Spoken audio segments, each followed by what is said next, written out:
Hey everyone, welcome to today's video. Tip number 1 is the Pomodoro technique. This is a game changer for staying productive without burning out. Here's how it works. Study for 25 minutes, then take a 5-minute break. Repeat this cycle 4 times, and after that, take a longer break, 15 to 30 minutes. Setting short time limits helps you focus better because you know there's a break coming up. Plus, it prevents you from getting distracted because, hey, anyone can focus for 25 minutes, right? Tip number 2, active recall. This is one of the most effective ways to remember what you study. Instead of just rereading your notes or textbook, quiz yourself on the material.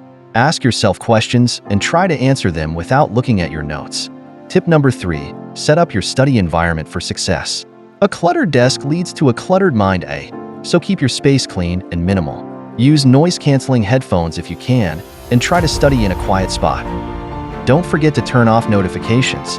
Every little ping from your phone can ruin your focus, so keep distractions to a minimum. As Theodore Roosevelt once said, "Believe you can, and you're halfway there." So believe that you can do anything, be confident, and you have done 50% of the work. Thanks for watching. Don't forget to share this video with your friends.